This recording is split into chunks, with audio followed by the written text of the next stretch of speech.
If you're listening to this story, take a moment to ask yourself a very simple question.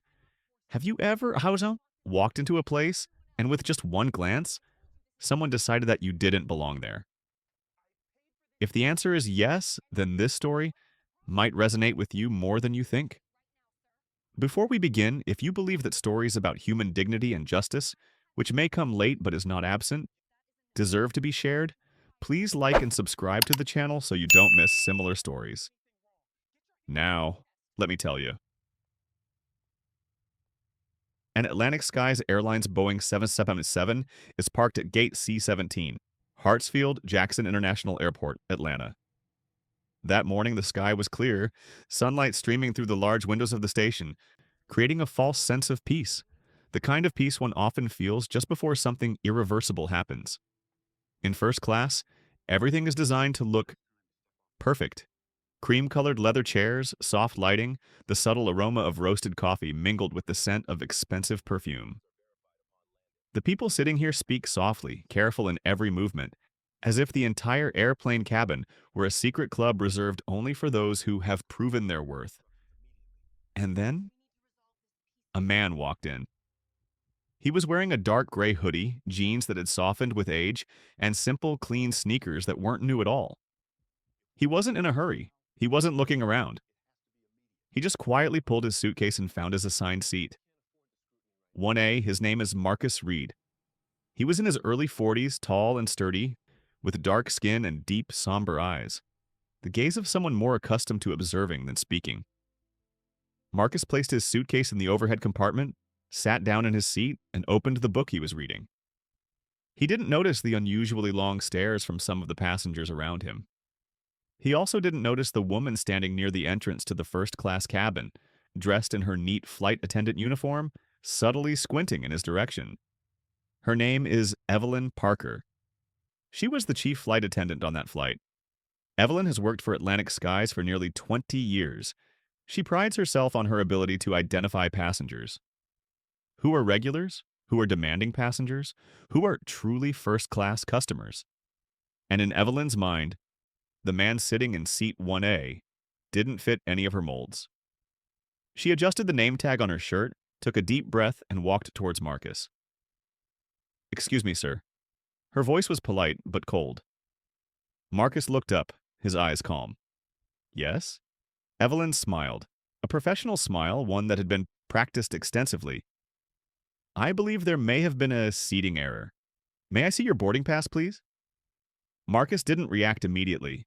For a very brief moment, he felt a familiar sensation, a feeling he had experienced countless times in his life. Not angry, not surprised, but it's exhaustion. He nodded slightly, took his boarding pass from his jacket pocket, and handed it to Evelyn. She took it and looked down. Then I looked back at him, then looked down again. 1 second, 2 seconds. Around them, a few passengers had started to notice. The atmosphere in first class, while still quiet, was no longer as light as before. Marcus remained seated, his hands resting on the armrests, his back straight, his gaze devoid of any provocation.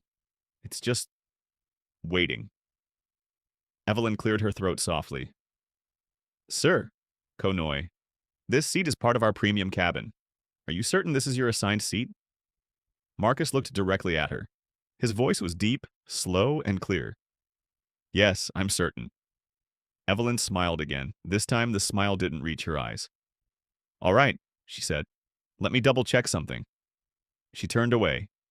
And at that very moment, Marcus knew. He knew. This flight wouldn't be an ordinary flight anymore. Marcus Reed was used to silence. It's not the kind of pleasant silence, but the kind that follows a scrutinizing glance just before someone opens their mouth to say something that makes you realize they've categorized you into a very specific box in their mind. He had lived with that silence almost his entire life. Marcus was born in South Side of Chicago in a small apartment where the winters were so cold that even a breeze through a crack in the door could numb your hands and feet. His father used to be a plumber. His mother worked 2 jobs simultaneously, working at the hospital during the day and cleaning offices at night. They don't talk much about dreams, they talk about responsibility. "You have to work a little harder than others," his father once said, "because the world won't give you an advantage." Marcus understood that very early on. At school, he was a quiet, black boy who always sat at the back, always completed all his assignments, but was rarely called upon by name. Growing up, going to college, and then entering the logistics technology industry, a field where almost no one else looked like him, Marcus learned one very important thing. To survive, one must first remain calm. He doesn't get angry when he's doubted. He doesn't rush to refute when he's underestimated. He learns to observe, to remember, and only acts when absolutely necessary. 20 years later, Marcus Reed is the founder and CEO of Reed Global Systems, a company that provides supply chain management solutions to transportation and airline corporations across the United States. He owns shares in many large projects. He can fly in his private jet if he wants, but he still often chooses to fly commercial flights. It's not about saving money. It's because he likes the feeling of being immersed in real life, to hear the anecdotal stories of strangers, to observe the world at work not from above, but from the cramped confines of its own seats. That morning in Atlanta, Marcus just wanted to get back to Seattle as soon as possible. A long work week, a board meeting that lasted longer than expected, and a talk with black students that left him both proud and exhausted. He bought a first-class ticket not to be served better wine, but to have a quiet space to read, to think. And then, Evelyn Parker appeared. When she turned away after saying, "Let me double-check something," Marcus wasn't in a hurry. He gently placed his boarding pass back in his pocket. He could feel the eyes of several passengers around him fixed on his back. It wasn't a curious gaze, it was a judgmental gaze. A middle-aged man in seat 2B glanced down at Marcus's sneakers. A woman opposite him raised her eyebrows slightly, then turned to whisper something to the person next to her. Marcus heard it.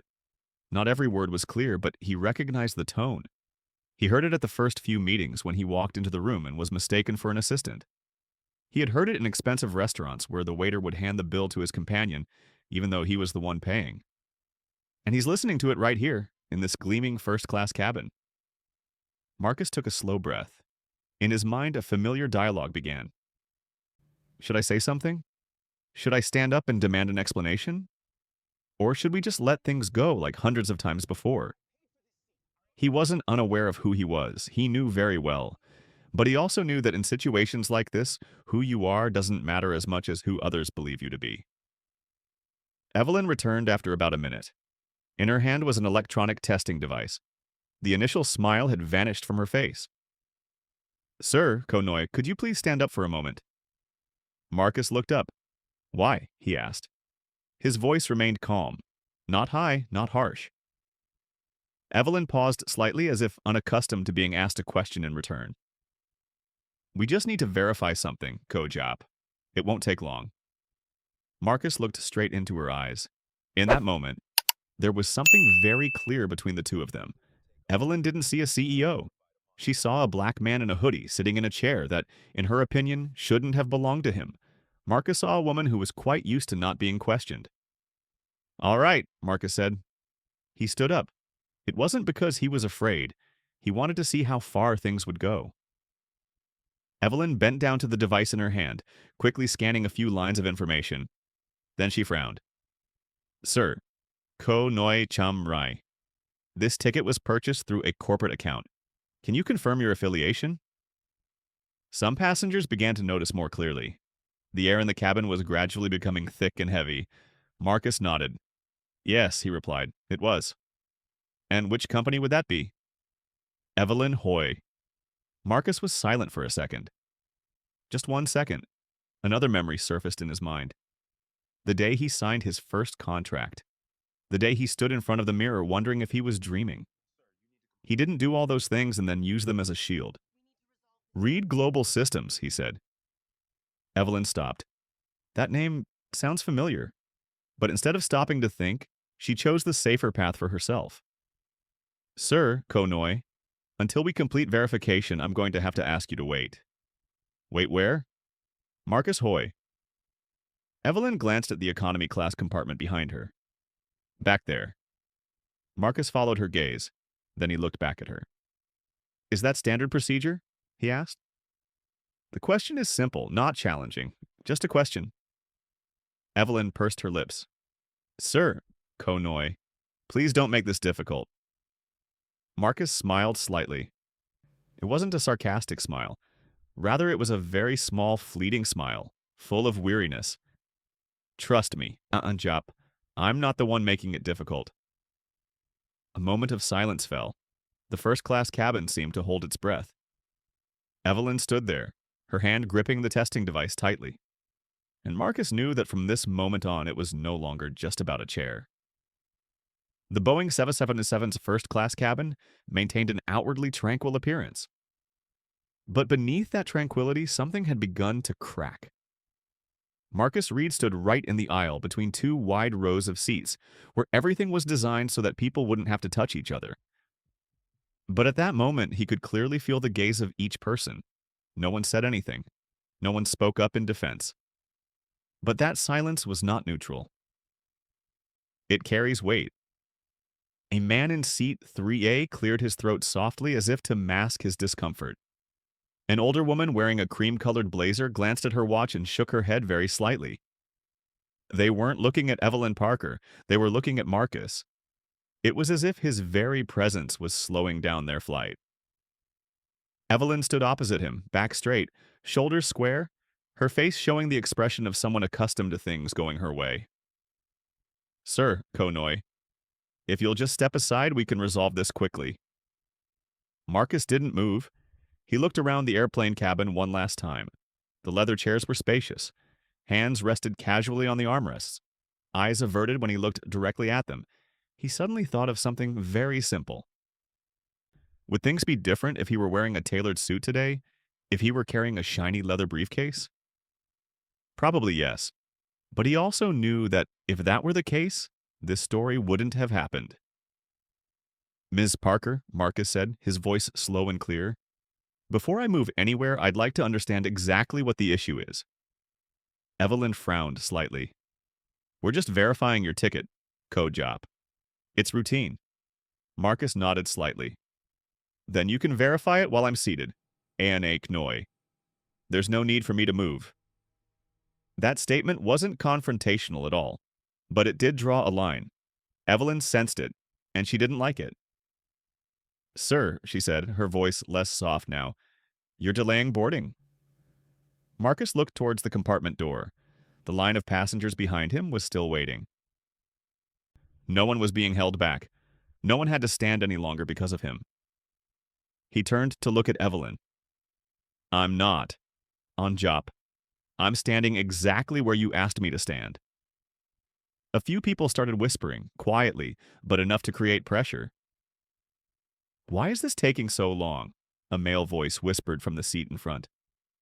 Marcus heard it. He didn't turn around. He had learned long ago that in moments like these, any overreaction could be misinterpreted.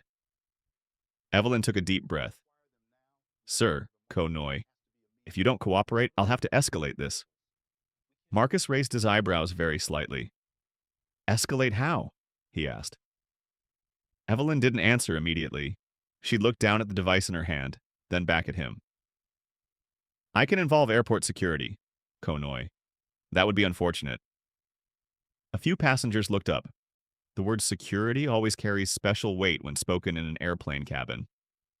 Marcus felt a slight tightness in his chest. It's not fear, it's disappointment. He'd heard that before.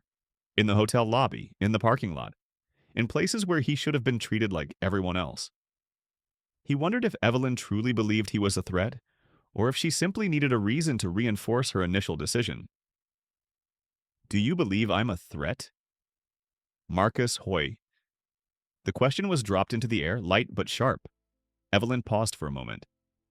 Of course not, she said quickly, but procedures exist for a reason. Marcus nodded.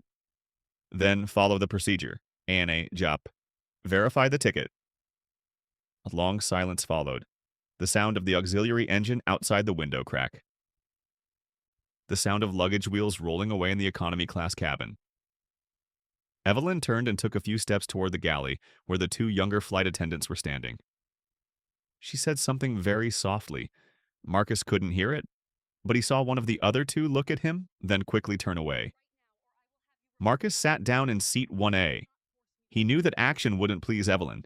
But he also knew this was the last line he needed to keep. He reopened the book.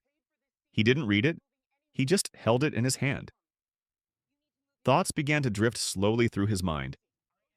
He thought of his employees. The young engineers, many of them also of color, had told him about meetings where their opinions were ignored until someone else repeated them. He thought of those speaking engagements where he was always introduced by his achievements, as if, without mentioning his title, people wouldn't believe he deserved to be there. And he thought of an old question. Am I too tired to continue remaining silent? Evelyn turned around. This time, she wasn't going alone. Following her was a tall, broad-shouldered man in an airport security uniform with an expressionless face. Sir, Evelyn Noy, this is Officer Daniels. We're going to need you to step off the aircraft so we can resolve this. A wave of whispers spread quickly through the compartment. Marcus looked at the security guard. Then he looked at Evelyn. He could feel his heartbeat. Steady, slow. He stood up. Officer, he said, his voice still calm, can you tell me why I'm being asked to leave the aircraft? The security guard looked at Evelyn. Then he looked at Marcus. Ma'am, he asked. Evelyn pursed her lips. There's a discrepancy with his ticket, Konoy, and he's refusing to comply.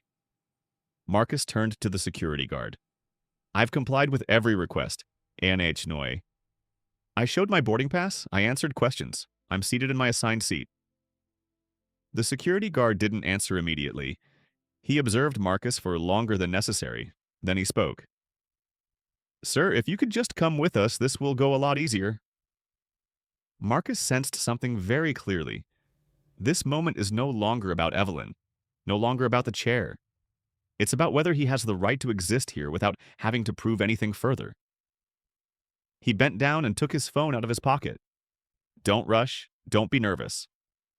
He looked at the screen, then he looked up. Before I go anywhere, Marcus Noy, there's someone I need to call. Evelyn frowned. Sir, the phones need to be turned off, she said. Marcus glanced at the compartment door, which was still open. We haven't pushed back yet, Jap, and this call won't take long. He dialed a familiar number, just once. The phone rang, then it stopped. Marcus held the phone to his ear. Hey, he whispered. It's me. He said nothing more. He just listened.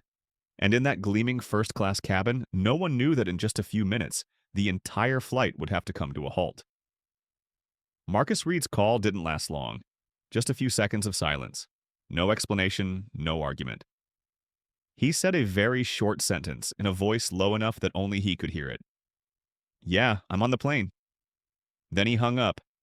Marcus put his phone in his pocket, looked up, and faced Evelyn Parker and Officer Daniels.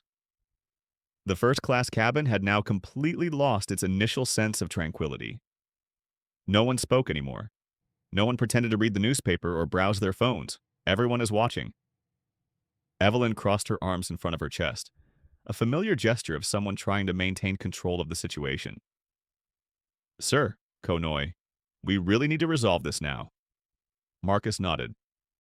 I agree, Eanah Jap. That's all I've been asking. Officer Daniels glanced at the two men.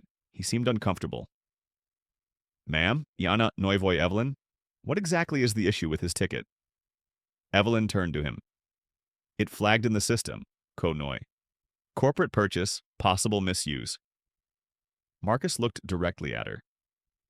Do you have any evidence of misuse? Unhoy.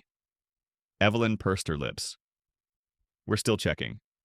Marcus nodded slightly. Then there is no confirmed issue, Inanoy, and no reason for me to leave my seat.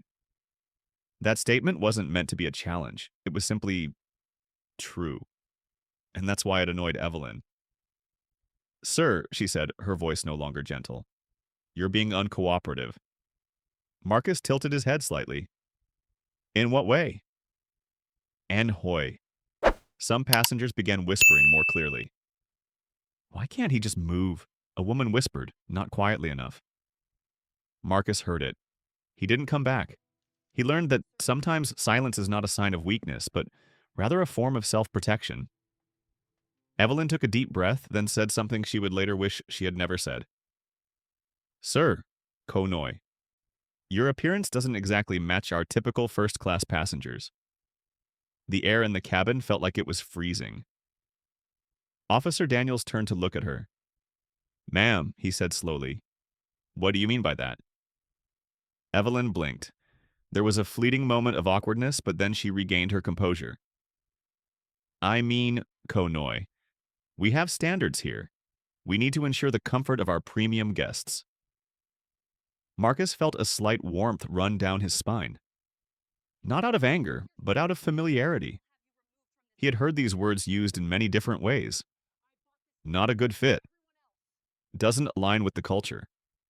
May not be what our clients expect. They are always spoken in a polite tone, but the meaning has never changed. Marcus looked at Evelyn. Can you explain? Anna Noy. What about my appearance makes me unfit? Evelyn opened her mouth, then closed it again. She looked around the airplane cabin as if searching for support. Some people turned away. Some people looked down. No one spoke up. Officer Daniels let out a sigh. Ma'am, and Noy, that's not an appropriate criterion. Evelyn turned to him, her eyes sharpening. I'm responsible for this cabin, Konoy, and I'm making a judgment call. Marcus smiled slightly. The smile was very small, not happy at all. Based on what? On Hoy. Evelyn didn't answer. That silence speaks louder than any explanation. Marcus looked down at his hands. The faint calluses were from his early years of doing everything by hand. He remembers the first day when an investor looked at him and asked, So, who's the real CEO? He remembered walking into meeting rooms and being asked to bring coffee. He didn't react, not because he wasn't hurting, but because he understood that some battles cannot be won with emotions. He lifted his head. Ms. Parker? Anahnoy. Do you know who I am? Evelyn frowned. That's not relevant, she replied. Marcus nodded. You're right, Anahnoy. It shouldn't be. A simple statement, but it put Evelyn in a difficult position. Because if his status didn't matter, then there would only be one reason left for the way she was treating him. Officer Daniels stood up straighter. Ma'am, Anhnoy, I don't see grounds to remove this passenger. Evelyn turned to him. Then I'll take responsibility, Ko-Noy. I want him off the aircraft until this is sorted. A very faint sigh echoed from somewhere in the compartment. Marcus felt everyone's eyes on him. He could get up. He could follow the security guard. He could let things end quickly. He's done that many times before, but today, something is different.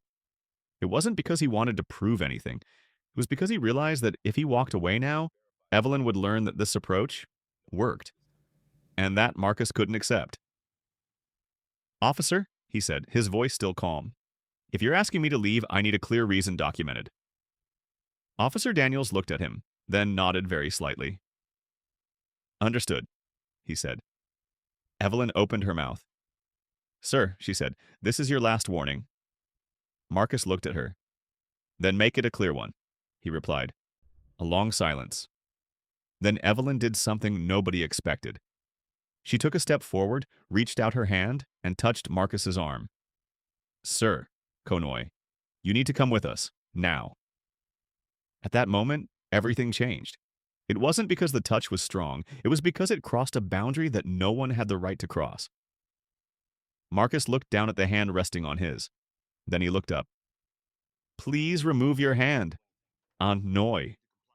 His voice was lower than before. Deeper? Evelyn didn't pull her hand away. I'm securing the cabin, she said. Marcus took a deep breath. He knew that from this moment on, things had gone too far to turn back. And somewhere off the tarmac, a different chain of events had begun to unfold. Evelyn Parker's hand remained resting on Marcus Reed's arm. Don't squeeze too hard. Don't be rough. But it was long enough for everyone in the cabin to understand that a line had just been crossed. Marcus didn't pull his hand away immediately. He looked down at his hand, as if confirming that this was really happening. Then he lifted his head. Please, he said, his voice low and slow. Remove your hand. The first-class cabin was eerily silent. Evelyn didn't pull her hand away. I'm on duty, she said. Her voice was firmer than before, as if she were trying to convince herself. Officer Daniels took a half step forward. Ma'am, he said, let's slow this down. Evelyn turned to him. He's refusing to comply, Code Jap, and he's disrupting the cabin. Marcus looked directly at Evelyn. By sitting in my seat? On Hoy? The question was whispered softly. But in the confined space of the airplane cabin, it was uncomfortably clear. A passenger in seat 2C exhaled heavily. Come on, the person said, not trying to hold back their voice. Why don't you just move so we can go? Marcus turned around. He didn't look at the person angrily. He just looked at them as if they were a stranger on the street saying something very familiar. Would you say the same thing, Marcus Hoy, if I looked like you? The man froze. He didn't answer. Evelyn let go of Marcus's hand, not because she realized she was wrong, but because she felt she was losing the upper hand. Officer, she said quickly, I need him escorted off. Officer Daniels did not respond immediately. He looked at Marcus, then at Evelyn. Then he glanced quickly towards the compartment door, which was still open. He lowered his voice. Ma'am, Anhnoy, we need a clear, articulable reason. Evelyn clenched her jaw. Security concern, she said. Behavioral. Marcus shook his head slightly. Can you specify? Anhoy. What behavior? Evelyn looked at him. A flicker of annoyance crossed her eyes. Your refusal to follow instructions, Ko Noi. Marcus nodded. I've followed every lawful instruction. Anna, Jop? I've asked questions. That's not refusal. A long silence followed.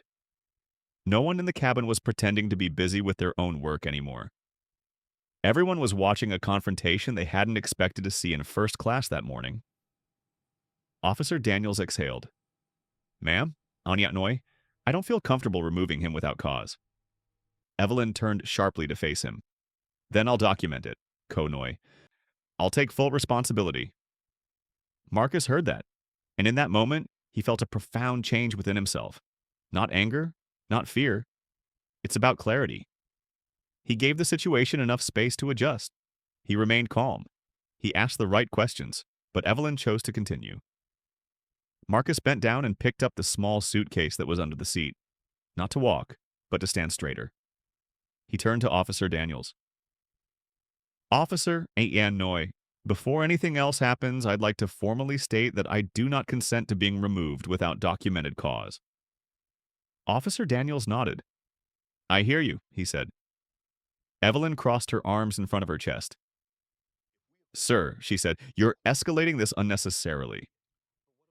Marcus looked at her. No, he replied. I'm responding to it. Some passengers began to feel uneasy. A younger woman sitting near the aisle glanced at Marcus, then at Evelyn. Is this really necessary? She asked softly. Evelyn didn't turn back. She didn't want any more elements that would dilute her control. Officer, Evelyn Noi, please proceed. Officer Daniels stood still. In his mind, laws, procedures, and personal experiences were clashing. He'd been doing this job long enough to recognize when a situation was no longer simple. Sir, Anta Noi Voi Marcus, if you come with me voluntarily, we can talk this out off the plane. Marcus looked at him. Voluntarily, he repeated. Under what circumstances? Officer Daniels was silent. Evelyn breathed heavily. That's it, Ko Noi. I'm calling this in. She turned and walked quickly towards the galley, where the internal telephone was mounted on the wall. Marcus stood still. He heard the dialing of a number. The voice was urgent, low but tense. He knew that from this moment on, things could never go back to how they were. Part of him wondered if he was going too far. Another part reminded him of all the times he had remained silent and let things pass by. He remembered the faces of young people of color who looked at him with hopeful eyes when he told them that they deserved to be anywhere if they had done their part. If you were to leave today just to keep things peaceful, what would you say to them? Evelyn turned around. Following her was the chief flight attendant, a middle-aged man who looked more tired than angry. "Sir," the man said, "I'm Mark Ellis, senior cabin supervisor." Marcus nodded. "Marcus Reed," he replied. Mark Ellis looked at him, then at Evelyn. "What seems to be the issue?" Ong Hoi. Evelyn retells the story in her own way.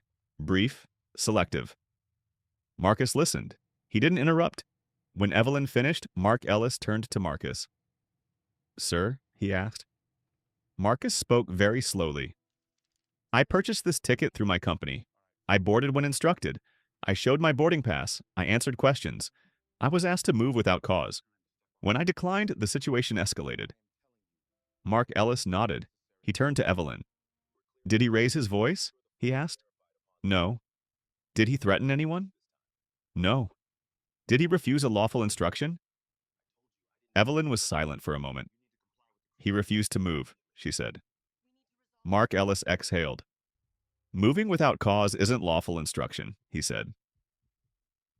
A few passengers nodded very slightly. Evelyn blushed. "This is my cabin, Konoi, and I decide what's appropriate." Marcus looked at her. "Then we're not talking about procedure anymore, Anna Noi. We're talking about preference." Mark Ellis looked at Evelyn for a little longer. "Evelyn," he said, "let's take a pause." Evelyn shook her head. "No," she said, "we're past that." That statement wasn't just stubbornness. It's an option. Marcus realized that, and he also knew that it was time to stop arguing. He took out his phone again. This time he didn't ask for permission. He looked directly at Evelyn as he dialed the number. Evelyn opened her mouth. "Sir, you—" Marcus raised his hand, signaling them to stop. "Just a moment. Ange Noi. This one matters." The phone rang. Once. Twice. Then someone picked up the phone. "Hey, Marcus Noi K." "Yeah, it's happening." He listened. He nodded. "Understood," he said. "I'll stay put." He hung up the phone. "Put your phone in your pocket. Look straight ahead." The first-class cabin was enveloped in another silence. It's no longer a silence born of curiosity. It was the silence of premonition. No one in the cabin at that moment knew that out there, on the vast tarmac of Atlanta Airport, a decision had just been made. And in just a few minutes, the entire flight will be halted for a reason no one on board could have predicted. Marcus Reed sat back down in seat 1A. It wasn't because he was invited, nor was it because the situation had been resolved, but because he needed to sit down. The first-class cabin now resembled a room where everyone shared a secret that was difficult to put into words. No one looked directly at anyone. No one pretended to be relaxed anymore. Marcus placed his hands on his lap, feeling the cool leather of the chair under his fingertips. He inhaled very slowly. Then he exhaled. He knew he was in the midst of a crucial moment, not just for this flight, but for himself. Because over the past 20 years, Marcus has learned to choose silence in many situations like this. It's not because he's weak. It's because he understands the price of speaking out in a world that's always ready to label people like him. He vividly remembers the first time he was called aggressive simply for speaking clearly in a meeting. That time he stood up, presented the data, and offered a solution. No raising your voice, no personal attacks. But after the meeting, someone pulled him aside and whispered, "You might want to soften your tone next time." Marcus smiled, nodded, and made a mental note. From then on, he always spoke more slowly than necessary, always chose his words more carefully, always maintained a calm expression even when unjustly suspected. He calls it the discipline of survival. But today, sitting in seat 1A of a first-class cabin, Marcus began to wonder if that discipline was becoming a form of compromise he was no longer willing to accept. He looked out the window. Outside, the Atlanta airport grounds stretched out. Baggage carts moved slowly, and employees in reflective vests walked by as if everything were perfectly normal. Only inside this airplane cabin does time seem to slow down. Marcus heard whispering behind him. "Why is this happening?" "I don't get it." "Isn't he making it worse by not just leaving?" Those questions aren't new. They've haunted him his whole life. Why not give in a little? Why not avoid trouble? Why not choose the easier path? Marcus closed his eyes for a few seconds. He remembered his mother. The woman always told him to be twice as good just to be treated like everyone else. His mother didn't say it with bitterness, she said it with fact. And Marcus did exactly that. He studies more, he works harder, he accepts fewer mistakes. He built Reed Global Systems from a small office with just 2 people to a company with hundreds of employees and contracts spanning multiple states. He sat across from powerful CEOs, signing contracts worth hundreds of millions of dollars. He was invited to speak and received awards, but never once did those achievements completely absolve him from the gaze of someone like Evelyn Parker. Marcus opened his eyes. He looked at Evelyn. She was standing at the front of the compartment, speaking softly to Mark Ellis. Her face was tense. Her jaw was clenched. She didn't look at him. Marcus wondered if Evelyn had ever stopped to ask herself why she reacted that way. Or perhaps in her mind, it all simply boiled down to, something doesn't feel right. Marcus knew that feeling. He'd heard it used to justify so many injustices. Just a feeling. Gut instinct. Better safe than sorry. Those words sound harmless, but in contexts like this, they become weapons. Marcus lowered his head, staring at the turned-off phone screen. He thought about the phone call he'd just received.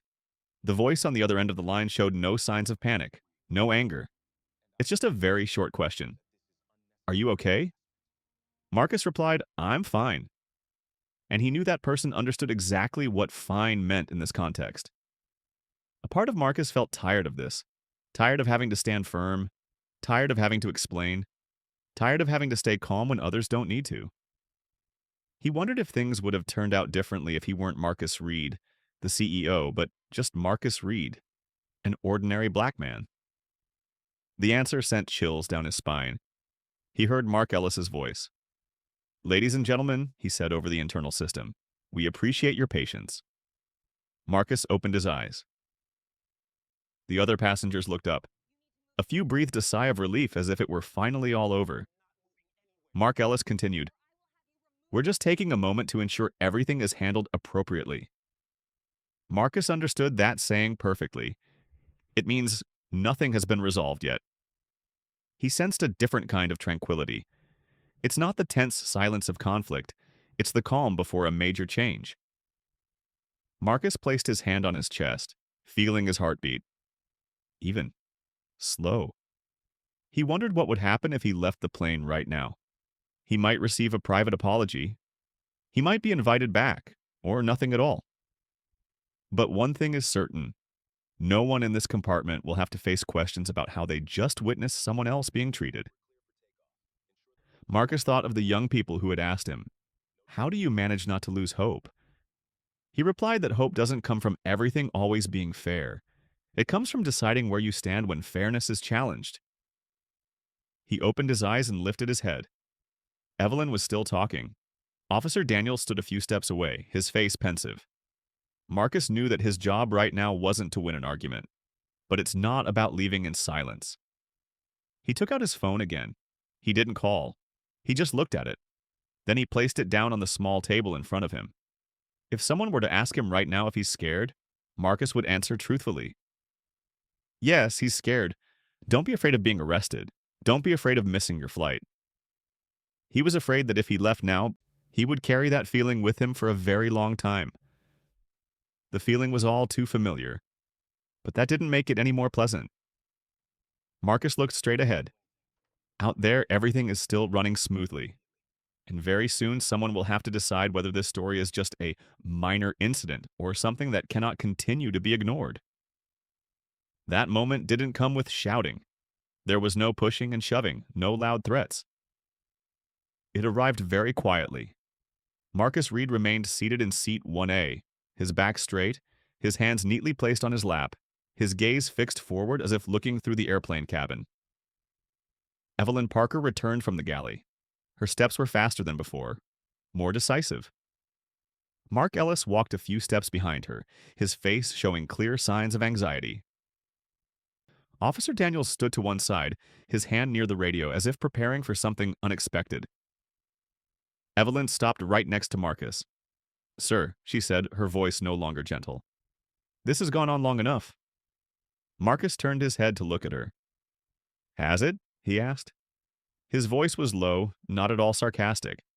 It was just a genuine question. Evelyn took a deep breath. You're refusing to comply, Ko Noi. And I'm formally instructing you to leave the aircraft. The first-class cabin felt incredibly cramped. Marcus didn't answer immediately. He looked at Mark Ellis, then he looked at Officer Daniels. Is this a lawful instruction? Marcus Hoy.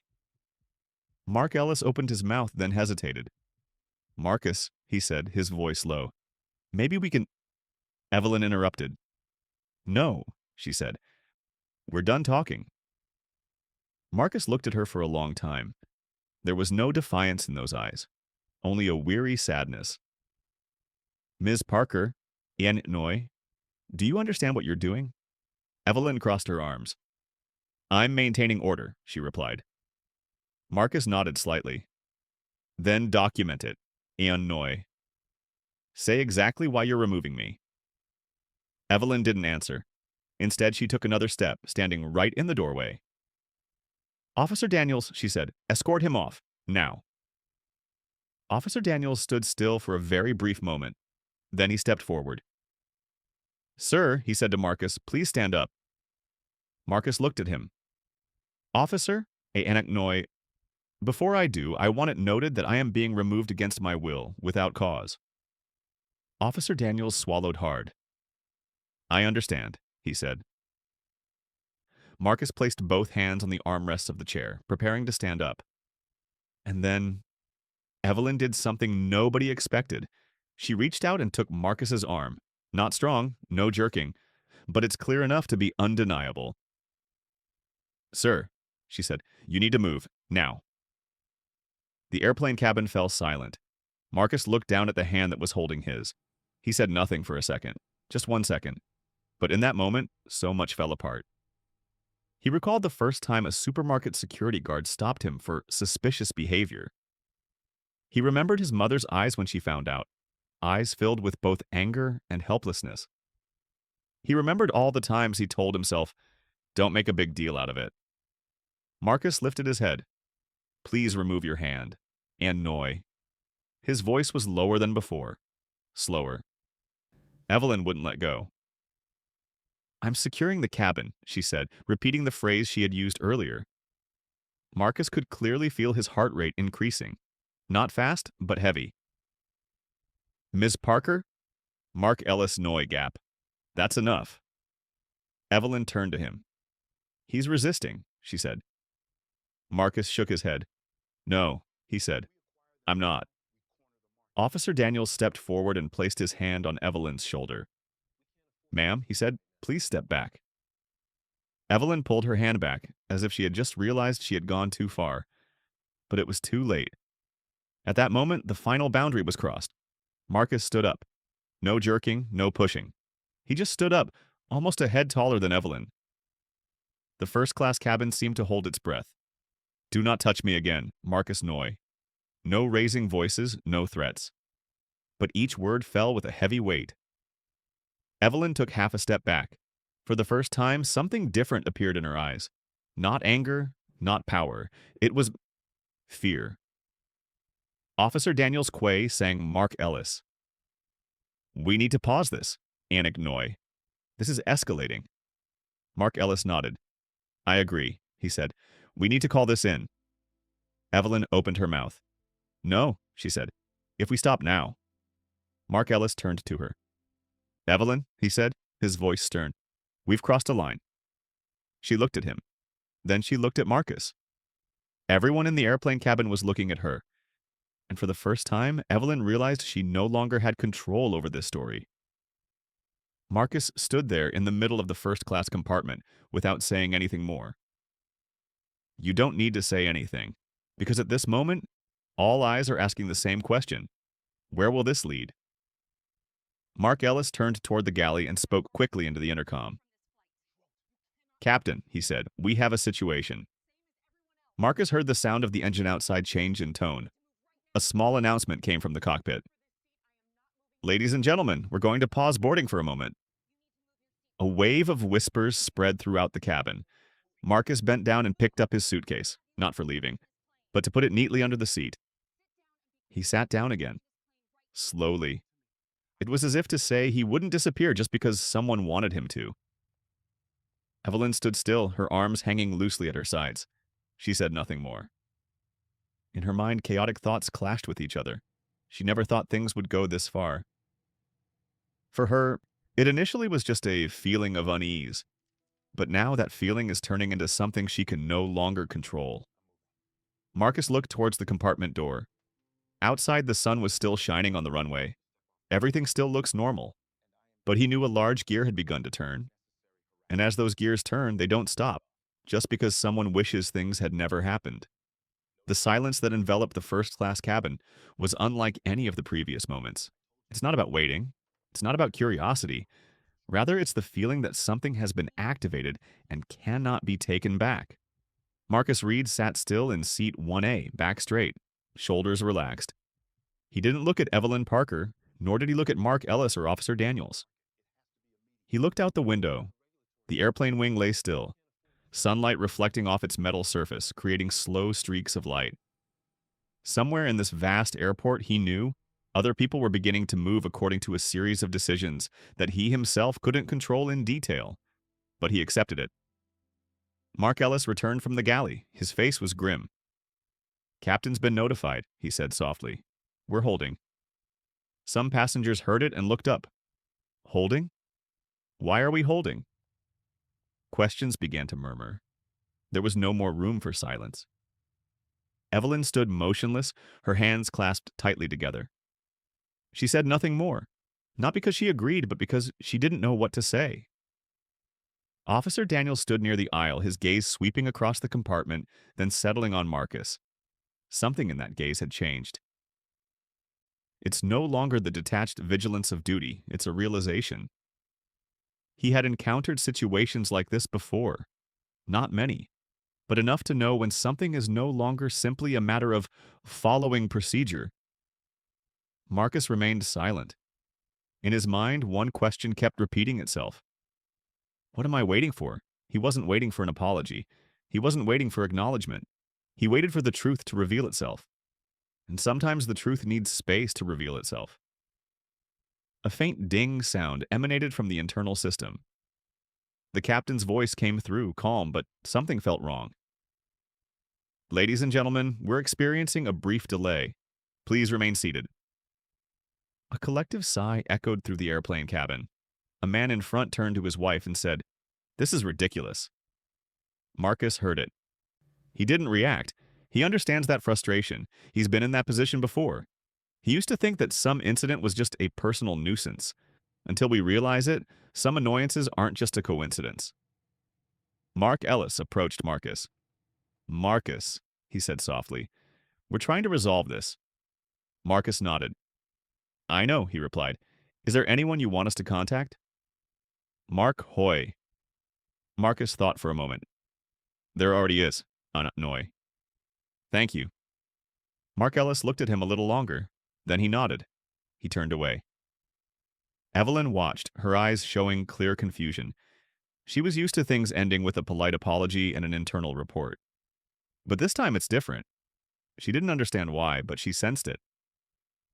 A young flight attendant approached Evelyn and spoke very softly. "They're asking for you at the gate," the girl said. Evelyn spun around. "At the gate?" she asked. "Yes," the young flight attendant replied. "They said it's urgent." Evelyn looked toward Marcus. He remained seated. He didn't look at her. He showed no sign of triumph. It's simply being present. Evelyn swallowed hard. "I'll be right back," she said to Mark Ellis, then walked quickly toward the compartment door. The first-class cabin fell silent again. Marcus sensed that the gazes of those around him were gradually changing. It was no longer a look of suspicion. It was a look of inquiry. An elderly woman in the seat opposite him looked at him for a moment, then nodded slightly. He said nothing, but Marcus understood. Officer Daniels moved closer. "Sir, anaita noino. I want you to know this is being taken seriously." Marcus looked at him. "Thank you," he said. Nothing more to add. Outside, the sound of another plane's engine could be heard, and then faded away. Time passes slowly. Then, something strange happened. The Boeing 777 vibrated slightly. Not from starting. Rather, it felt as if some force had brought it to a complete stop. Marcus heard the sound of brakes. A flight attendant rushed up from the back. "Captain just called," she said to Mark Ellis. "There's something on the taxiway." Mark Ellis frowned. "Something?" he asked. "Yes," she said. "A private jet." Some passengers heard it and turned around. "A jet? On the taxiway?" Marcus closed his eyes for a second. He knows. Mark Ellis glanced towards the window, then quickly turned away. "Captain wants the cabin secured, Ong Noi. No one moves." The airplane cabin became quite noisy. Evelyn turned around, her face pale. "They're holding us, Ko Noi. Because of a private aircraft." Mark Ellis looked at her. "Whose aircraft?" he asked. Evelyn shook her head. "They didn't say." Marcus opened his eyes. He looked out the window. In the distance, a dark-colored jet was parked horizontally across the taxiway, completely cutting off traffic. No logo, no flashy colors. It's simply an unmissable presence. Marcus recognized the shape. He's sat on it countless times. A few passengers stood up, but were quickly asked to sit down. "What is going on?" "Why is that jet there?" Evelyn followed everyone's gaze, and then she saw Marcus. He didn't look at the jet. He didn't look at her. He just sat there. And in that moment, a chilling thought crept into Evelyn's mind. She turned to Mark Ellis. "Mark," she said, her voice trembling slightly, "who did you say this passenger was?" Mark Ellis looked at her. "He said his name was Marcus Reed." Evelyn swallowed. "Did you check?" she asked. Mark Ellis nodded slowly. "I just did." Evelyn felt her legs go weak. At the other end of the plane, a voice boomed from Officer Daniel's radio. "Ground control is requesting the cabin door remain open. And annoy. They're overriding clearance." Mark Ellis spun around. "Overriding?" he asked. "Yes, Officer Daniels Jap. They said, the owner of that jet has clearance at this airport." The first-class cabin fell into another silence. It's not the silence of tension. It's the silence of realization. Evelyn stood still, her hands trembling slightly. She looked at Marcus. For the first time since the beginning of the story, she didn't see him as a problem. She looked at him as if she had completely misjudged him. Marcus turned around. His gaze was calm, no blaming, no victory. Only one thing is very clear. This story has spread beyond the airplane cabin, and it wouldn't end the way Evelyn had imagined. The Boeing 777 is stationary, no vibration, no rolling, no signs of impending takeoff. That's a rare state of affairs for a major airport like Hartsfield-Jackson, Atlanta. Here, everything is always in motion, always rushed, always on schedule. And when an airplane stops for no apparent reason, people know that something very unusual is happening. Marcus Reed remained seated in seat 1A. He heard the whispering spreading faster than before. It was no longer hesitant.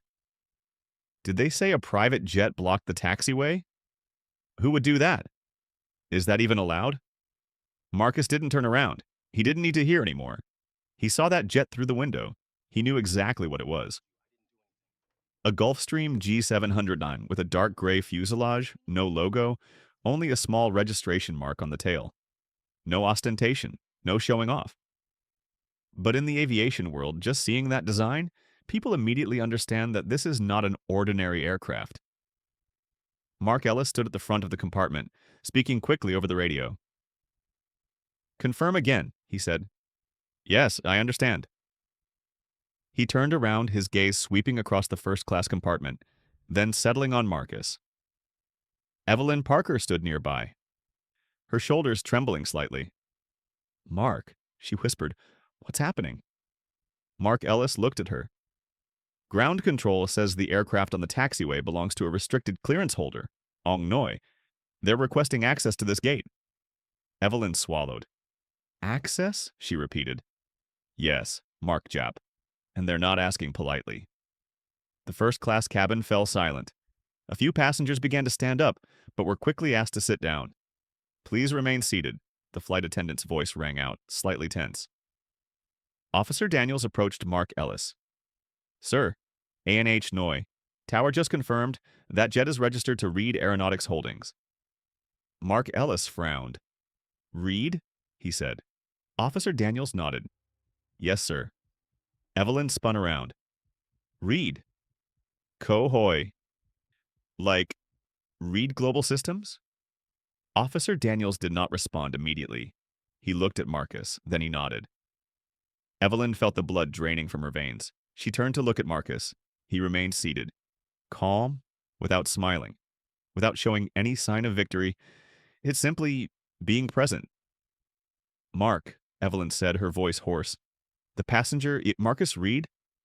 Mark Ellis slowly turned to look at Marcus. "Mr. Reed, Ong Noi, may I speak with you privately for a moment?" Marcus nodded. "Of course," he replied. He stood up. "No need to rush. Don't startle anyone." The moment Marcus stood up, many eyes followed him. No more suspicious glances, no more displeased looks. Rather, it was the look of belated realization. Mark Ellis led Marcus toward the galley. Evelyn stood back, hesitant to follow immediately. In the narrow galley, the white lights made everything look sharper. "Mr. Reed," Mark Noy, "there's been a misunderstanding."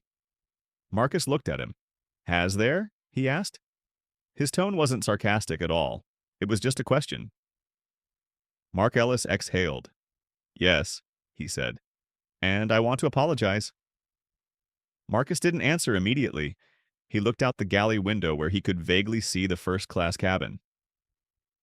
"Before we talk about apologies, Marcus Noy, I need to understand something." Mark nodded. "Go ahead." "Would this conversation be happening, Marcus Hoy, if that jet weren't out there?" Mark Ellis remained silent. That silence was the clearest answer. Marcus nodded. "Then this isn't just a misunderstanding, Noy. It's a pattern." Mark Ellis bowed his head. "I won't argue with that," he said. Evelyn walked into the galley. She froze when she saw Marcus looking at her. "Mr. Reed," she said, her voice trembling. I didn't know." Marcus looked at her for a long time. "Know what?" he asked. Evelyn opened her mouth, then closed it again. She knew that any answer at this moment would expose something she didn't want to admit. "I didn't know who you were," she said finally. Marcus nodded. "That's true, Aunt Noy, but you knew enough to decide I didn't belong." Evelyn bowed her head. In the first-class cabin, the murmuring grew louder. "Did you hear? That's his jet? No way. Why didn't she just check the ticket?" Those questions came too late. Officer Daniels walked into the galley. "Sir," he said to Marcus, "ground control is requesting you come to the door."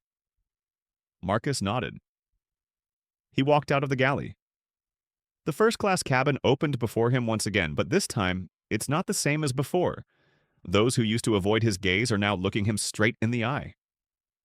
A man in seat 2B stood up. "Sir," he said, "for what it's worth, I'm sorry." Marcus nodded slightly. "Thank you," he replied. He walked towards the compartment door. The door was still open. A gentle breeze was blowing in from outside. Down in the parking lot, 4 black security vehicles were parked near the jet bridge. And further in the distance, the Gulfstream G700 stood across the taxiway, like a giant question mark in the middle of the busy airport. A man in a dark suit was standing near the bottom of the movable staircase. Tall, broad shoulders, graying hair. He didn't look around. He didn't signal. He just stood there. Marcus saw him, and in that moment, a very human feeling arose within him. Not power, not pride.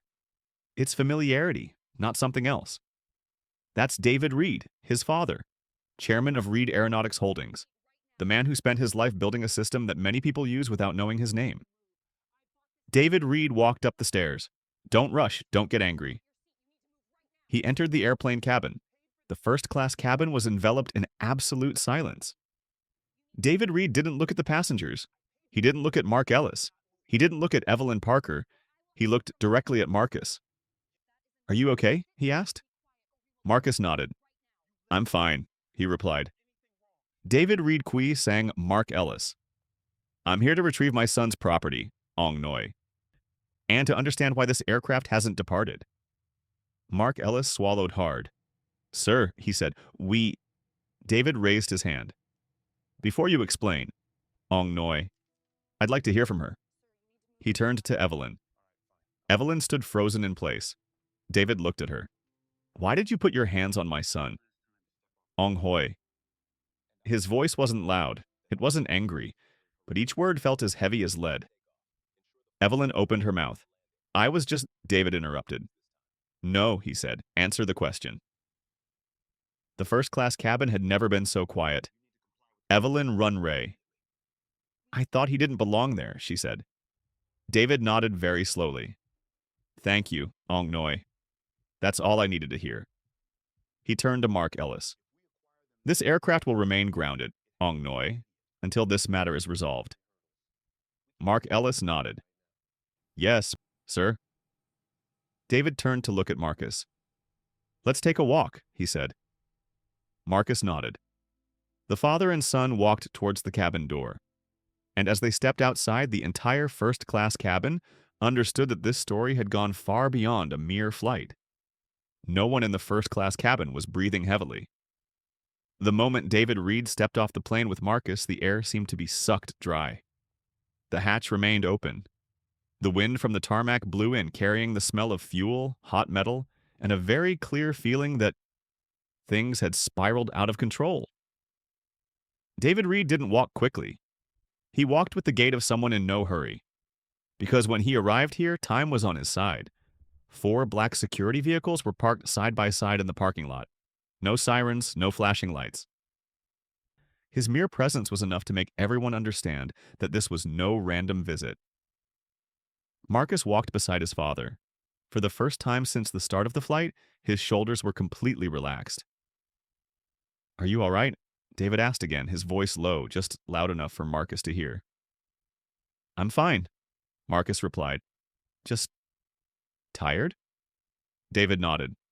Father understands. The father and son stopped at the bottom of the stairs. Another man approached. He wore a gray suit and a dark blue tie.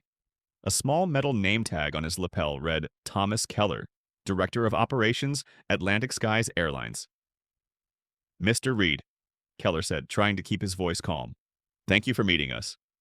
David Reed looked at him. We don't have an appointment, David said. You're here because my plane is blocking the taxiway. Keller swallowed hard. Yes, sir, he said, and because we have a situation. David nodded. That's obvious. Marcus stepped back half a pace.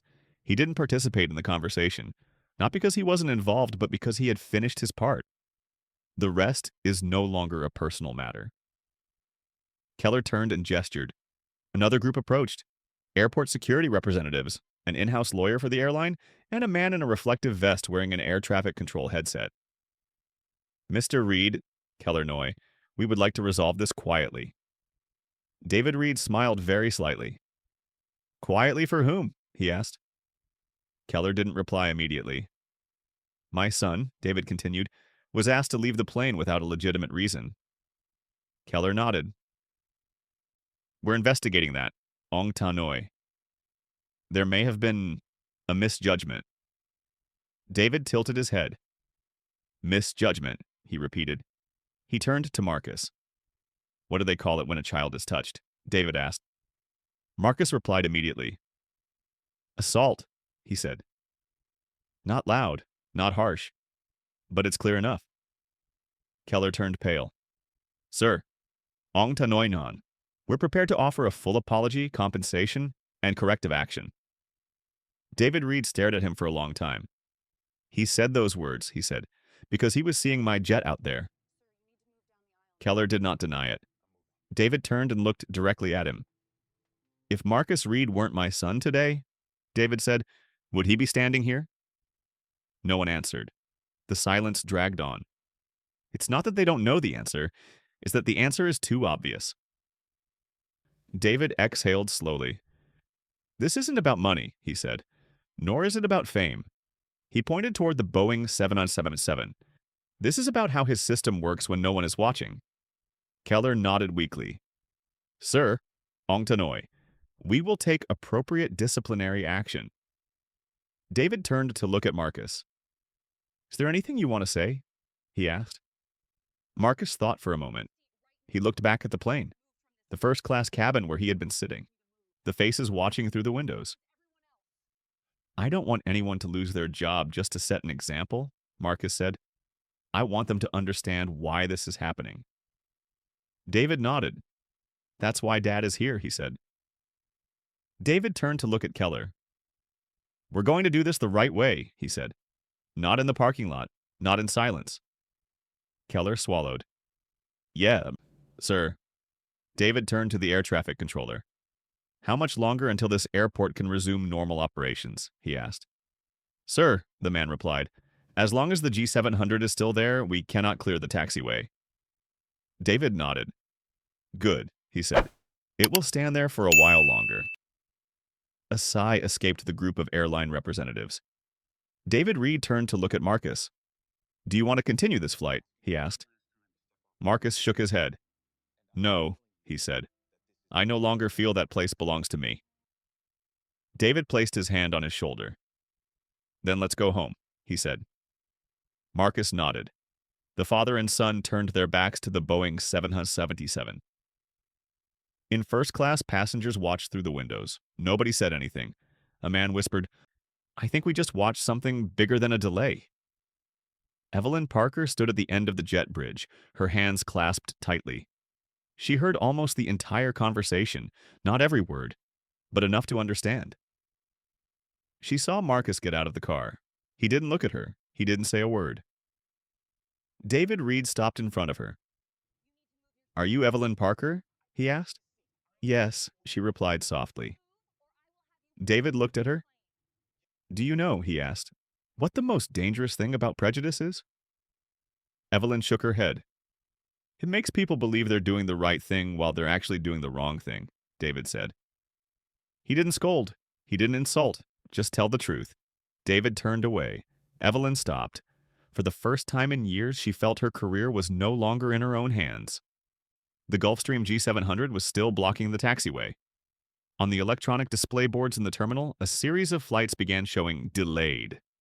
The system was shaken, not because of a jet, but because of a story that could no longer be concealed.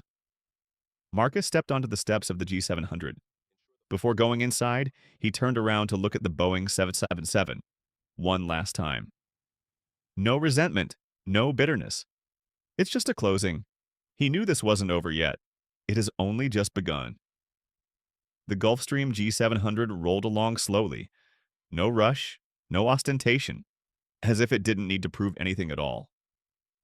Marcus Reed sat in the back seat, his seatbelt unfastened, his hand resting on the armrest of the ash-gray leather seat. He didn't look at the screen. He didn't open his phone. He just looked out the window. The Atlantic skies Boeing 777 remained motionless, a massive block of metal held back by a reality it was not designed to face. Are you all right? David Reed asked from the chair opposite. Marcus nodded. It's better than I thought, he said, but it's still heavy. David nodded slowly. That feeling will linger for a while, he said. But it's good. It means you're not becoming numb. Marcus smiled very slightly. I was afraid, he said, that if I didn't stop this time, I wouldn't recognize myself anymore. David didn't answer immediately. He looked out the window where the runway stretched out, and tiny baggage carts moved like ants. My father used to stand in that very spot, he said finally, a long, long time ago. Marcus turned to look at him. David Reed rarely talks about his past. That day, David said, Dad was denied entry to a meeting room that he himself had paid to build. Marcus held his breath. They said the meeting room was full, David continued, and suggested that Dad wait in the hallway. What did Dad do? Marcus asked. David was silent for a moment. I waited, he said. And that day, I swore I wouldn't let you stand in the hallway just because someone thought you didn't belong. The G700 accelerated. The engine sound was deep and steady. Below, Atlanta Airport gradually shrinks in size. Meanwhile, on the ground, things began to spread in ways no one had predicted. Inside the Atlantic Skies Airlines headquarters, Thomas Keller stood outside the conference room, his hand still clutching the telephone. A message just arrived from the communications department. Video recorded by passengers is circulating online. Keller closed his eyes. Which video? He asked. All of them. The voice on the other end replied. Different angles, different edits. A clip less than 2 minutes long was posted on X and TikTok. The title is not at all fancy. First-class passenger asked to leave. Then this happened. In the video, Marcus Reed is seen sitting silently. Evelyn Parker's voice can be heard. The words doesn't belong can be heard. No lengthy context needed. No explanation required. Everything is perfectly clear. Within 30 minutes, the video had garnered millions of views. The comments appeared in abundance. He did nothing wrong. Why do they always say procedure? This happens every day. We just don't always see it. Some people tried to defend the airline, but they were quickly overwhelmed. Not out of anger, but out of empathy. In the meeting room on the 17th floor, the Atlantic Skies leadership team sat in silence. Evelyn Parker was not there. She was sitting in a small room near gate number 24, with an untouched glass of water in front of her. Her phone kept vibrating, text messages, emails, missed calls. She didn't dare open it. She knew what was coming. Mark Ellis walked in. Evelyn, he said, his voice weary rather than angry, they want to see you. Evelyn stood up. Her legs were trembling slightly. Is he suing? She asked. Mark shook his head. No, he said. He hasn't said a word publicly. Evelyn looked up. Then why? She asked. Mark looked at her for a long time. Because when someone doesn't need to shout, he said, the system will speak up for them. On social media, one name started being mentioned more often. Marcus Reed. Not as a victim, but as a human being. People found old interviews of his, speeches about sustainable leadership, scholarship projects he funded. And then an article appeared in a major newspaper. Who is Marcus Reed and why his silence is so loud? The article is not sensationalist. It does not accuse anyone. It simply asks the question, how many people have sat there motionless without a jet waiting outside? Marcus landed in New York in the late afternoon. He walked down the stairs of his private plane without cheers or the press. There was only cool air and a slight feeling of emptiness. What are you going to do next? David asked as they got into the car. Marcus looked out the window. I don't know yet, he said. I only know I don't want this to just become another story that's told and then forgotten. David nodded. You don't need to do anything in a hurry, he said, but you have the right to choose where you want to stand in this story. Marcus closed his eyes for a moment. He thought of Evelyn Parker, of her terrified eyes on the tarmac. He didn't feel any satisfaction, he only felt sadness. He was saddened because he knew that most likely she did it not out of personal malice, but because of a system that had taught her to see the world that way. But Marcus also knew that understanding didn't mean ignoring.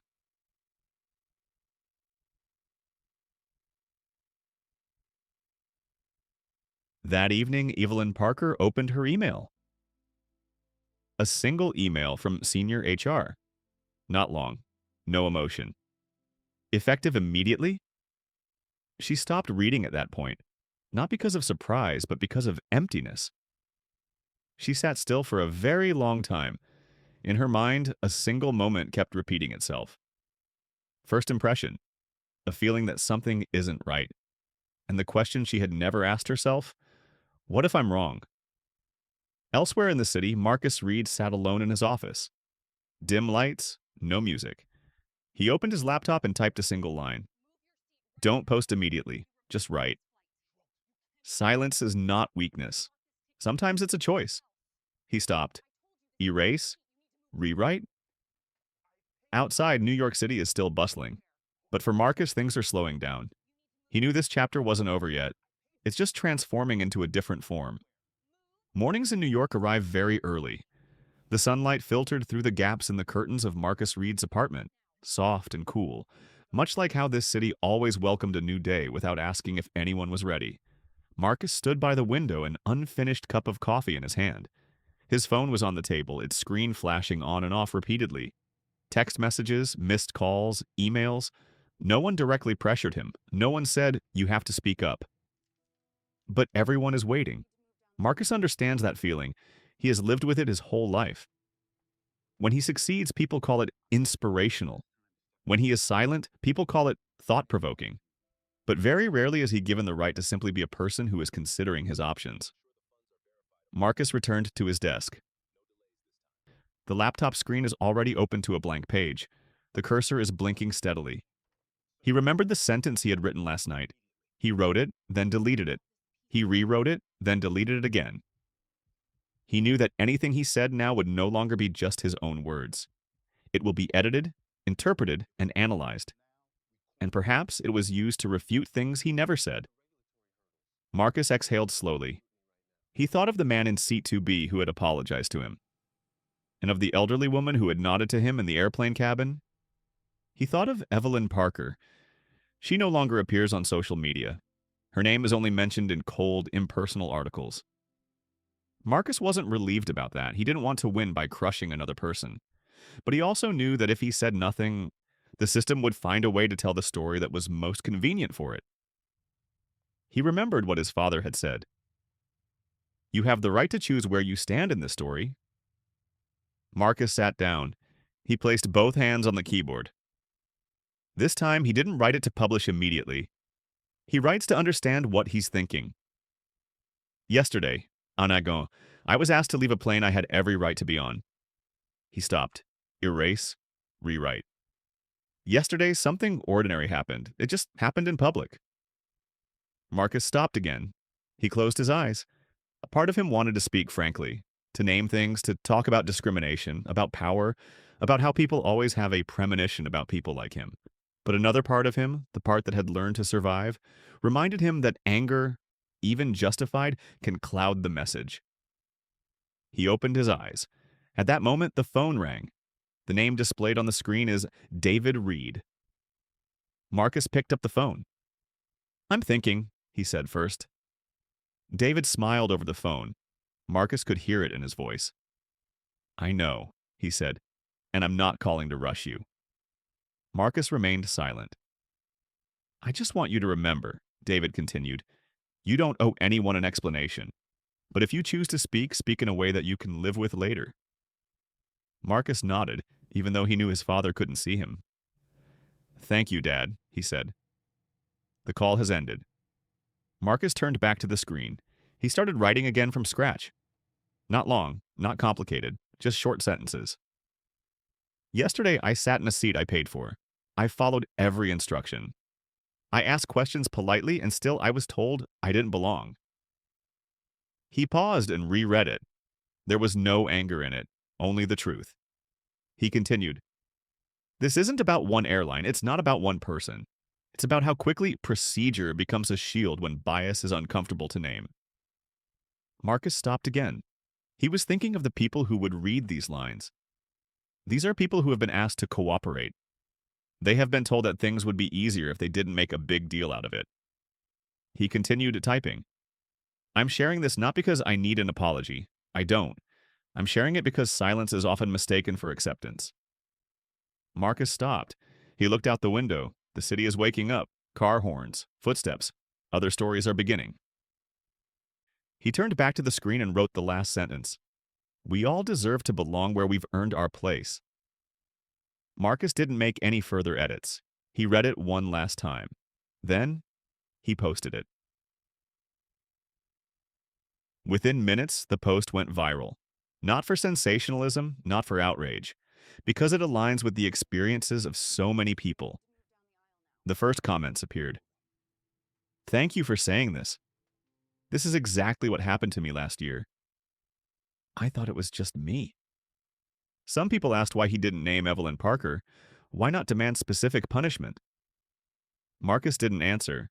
He said what he needed to say. The rest no longer belongs to him. In a small apartment in the suburbs of Atlanta, Evelyn Parker sits in front of her computer screen. She read Marcus's article. Don't skip a single line. She reads slowly, not to find fault, to understand. When she read the phrase, procedure becomes a shield, she paused for a long time. She recalled every time she had used that word. Procedure, policy, standards. Those words helped her avoid confronting the unpleasant feelings in her heart. She closed her eyes. For the first time, she wondered if she had ever truly listened. Evelyn opened her email, not in response to press, not to justify. She wrote a separate email. She didn't send it right away, just write. Elsewhere in the Atlantic Skies Airlines conference room, Thomas Keller gazed at a large screen. Marcus Reed's article was projected onto the screen. Nobody said anything, because none of those statements can be easily refuted. We can't treat this as a media crisis, a member of the leadership team whispered. This is a systemic problem, someone else replied. Keller nodded, and for the first time the word bias was spoken in that room without anyone avoiding it. That evening, Marcus sat alone in his apartment. No interviews, no talk shows. He just sat there. The feeling he had wasn't one of complete relief, but it was right. He knew that speaking up wouldn't solve everything, but it opened a door that had previously always been locked. Marcus looked at his phone. A new message from some strange number. Mr. Reed, I don't expect a reply. I just wanted to say I'm sorry. Not because of what happened to you, but because of what I didn't question before. Marcus finished reading. He didn't know who it was. And he didn't need to know. He put the phone down. Outside, the city was still noisy, but within Marcus's heart, there was a new silence. Silence doesn't come from being forced to be silent. It comes from having said what needed to be said. Change rarely comes with a thunderclap. Most of the time, it arrives very slowly, very quietly, almost unnoticed. A week after the incident in Atlanta, Marcus Reed's life seemed normal. He still wakes up early. He still makes his own coffee. He still takes a few walks around the neighborhood before sitting down at his desk. But beneath that normal surface, things are shifting. Marcus opened his laptop and checked his work schedule. Some meetings were postponed. Some invitations were withdrawn. But new emails also appeared, not from the press, not from politicians. And they come from ordinary people. A high school teacher in Ohio wrote that she used his story to start a class discussion. A retired pilot said he had witnessed similar incidents but never dared to speak up. A middle manager at another company admitted that he had once done the same thing as Evelyn Parker, and now he's no longer sure if he was right. Marcus read every email. Not all answers, but read it. Every word serves as a reminder that this story is no longer just his own. In Atlanta, the Atlantic Skies Airlines headquarters building was lit up later than usual. Thomas Keller stood in front of a large glass board densely covered with bullet points. Training overhaul. Escalation protocols. Independent review. These terms previously only appeared in the context of technical accidents. Now they appear because of a person who has been misjudged. We need to make it clear, one council member said, this isn't about appeasing public opinion. This is about changing the way we operate. Keller nodded. He knew that if he treated it as a media crisis, everything would blow over. But if there's no change from within, it will come back. Just with a different name, a different face. In an apartment much smaller than the one Marcus lived in, Evelyn Parker sat at the dining table. No uniform, no name tags. It's just Evelyn. In front of her was her laptop, open to an email she had started writing several days earlier. The title line is still blank. She wrote, deleted, rewrote. It's not that I don't know what to say. It's that I don't know if I have the right to speak. Evelyn recalled her first training session 20 years ago. The instructor said, your job is to protect the cabin. She believed it with all her heart. She had never thought that protection could be synonymous with exclusion. Evelyn reopened Marcus Reed's article. She read the last paragraph where he wrote about belonging. She closed her eyes. For the first time, she allowed herself to let go of her defenses. She placed her hands on the keyboard and typed slowly. Mr. Reed, I don't expect forgiveness. I'm writing because I need to take responsibility for the way I saw you and the way I didn't. Evelyn stopped. She knew this email might never be read. It might never be answered. But it's no longer about Marcus. It's about whether she has the courage not to repeat herself. She pressed send. Marcus received that email on a drizzly afternoon in New York. He didn't open it right away. It wasn't because he was scared, it was because he had already guessed the content. He left that email sitting in his inbox for several hours. When he opened it, he read slowly. Don't miss anything. He wasn't looking for the perfect apology. He wasn't looking for justification. He was only looking for signs of honesty. And he saw it. Marcus didn't answer immediately. He stood up and looked out the window. The city faded into the rain. He thought about the question many people had sent him. Will you forgive me? Marcus never thought of himself as someone with the power to grant or deny such things. He believes that forgiveness is not a moment. It's a process. And that process didn't begin with his response. It begins with a change in how a person sees the world. Marcus closed his laptop. That email will be answered, but not today. Another evening, Marcus accepted an invitation to speak at a university. Not a large auditorium, no fancy cameras. It was just a room with a few dozen students. He stood before them, no slides, no script. A student raised their hand. Do you think things only changed because you had power? She asked. Marcus didn't answer immediately. He looked around the room. Power, he said slowly, only makes something that already exists impossible to ignore. He stopped. If it weren't for that jet, he continued, my story would still be the story of thousands of other people. It's just that no one saw it. The room was silent. Marcus continued. What I learned wasn't how strong I was, but how weak the system is when it's not forced to look in the mirror. At Atlantic Skies Airlines, a new document has been issued. This is not a press release, an internal document. Simple title, Belonging is not a feeling, it's a responsibility. Employees are required to read, no signatures, no quizzes. Read only, and let's discuss. For the first time, awkward situations are presented not to be avoided, but to be confronted. A month later, Marcus Reed returned to the airport. Not Atlanta, a smaller airport. He stood in line like everyone else. No one recognized him, and he found it light. A security guard looked at him and smiled. Have a good flight, sir. That's all. Marcus walked away. Not because everything was resolved, but because such a small moment was enough to remind him why he had stayed that day. Somewhere, Evelyn Parker started a new job, no longer in the aviation industry, a less powerful position. But for the first time in a long time, she felt like she was learning again. Learn to ask questions before making judgments. Learn to listen when that feeling not right arises. Marcus sat on the plane looking out the window. White clouds drift slowly. He doesn't know what the future holds. But he knew one thing. The real change was quiet. It begins when someone stops, doesn't step aside, and forces the entire system to look directly at them. That morning, New York was shrouded in a thin layer of fog. Not thick, not cold, just enough to make everything seem like it's hovering between two decisions. Marcus Reed woke up earlier than usual. He has no meetings scheduled, no speaking engagements, no interview invitations. There's only one thing to do all day, a meeting, not to be published, no press, no announcement. Marcus stood in front of the mirror adjusting his shirt collar. He was dressed simply. No tie, no logo. David Reed stood in the doorway, watching his son.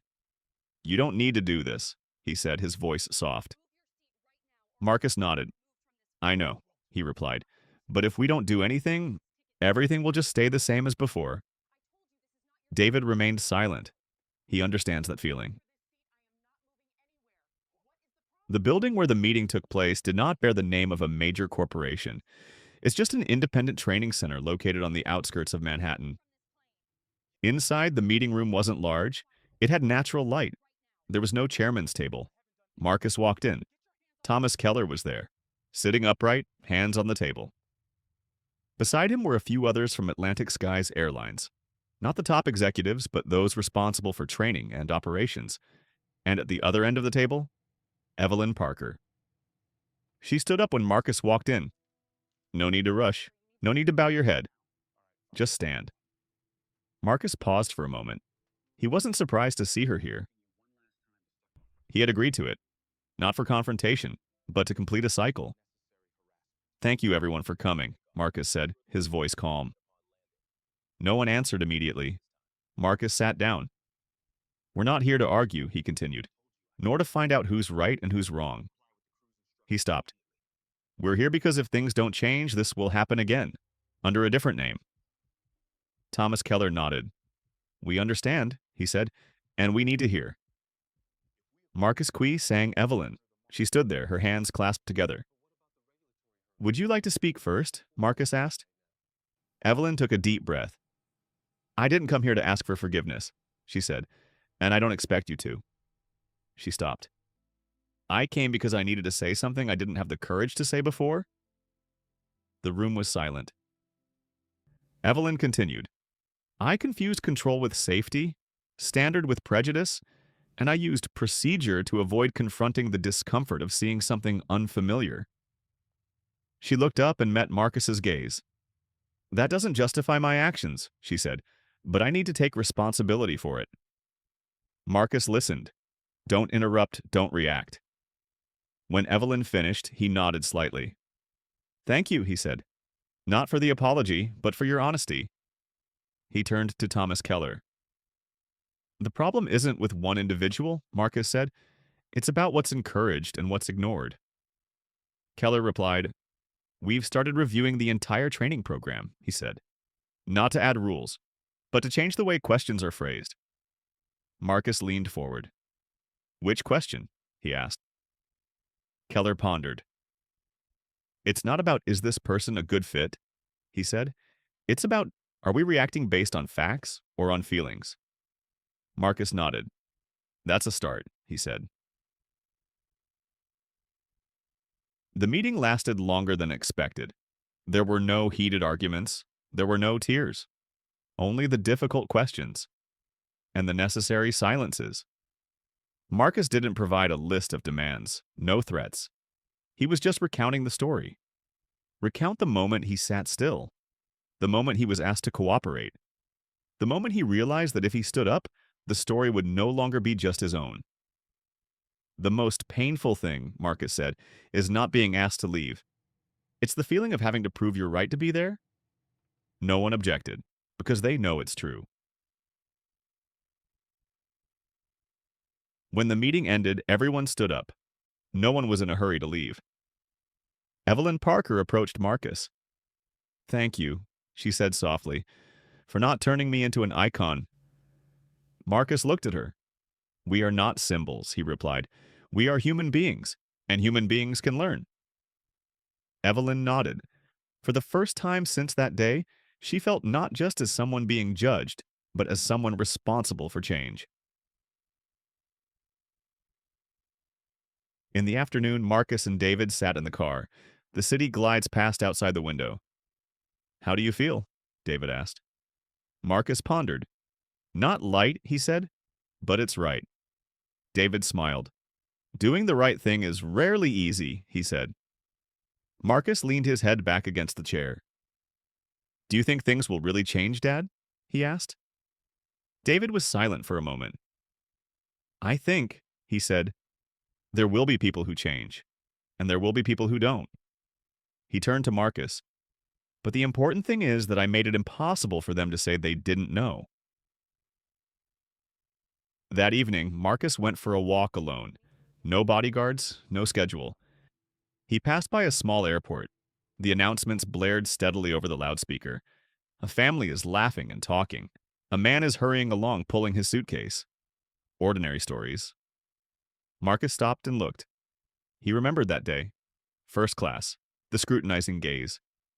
He realized that what he was doing wasn't about changing the past, but to open up a future where these ordinary moments don't become a challenge for someone just because they look different. The phone vibrated. A message from Thomas Keller. We'll announce the new training program next week. We won't use your name, but the spirit will. Marcus finished reading. He didn't answer immediately. He looked up, watching the New York sky darken. Somewhere, small decisions are being made. It's not because of pressure, it's because of understanding. Marcus continued walking. He knew that the climax of this story didn't lie in anyone's downfall. It lies in the moment when very different people choose to confront themselves. If you've heard this far, you're probably similar to Marcus Reed in some way. It's not because you once sat in first class. It's not because you have power or money. Because you once wondered, in a very ordinary moment, do I truly belong here? One quiet morning, several months after the incident in Atlanta, Marcus Reed stood at LaGuardia Airport. No private plane, no assistants accompanying him. He was wearing a thin jacket and carrying a simple backpack.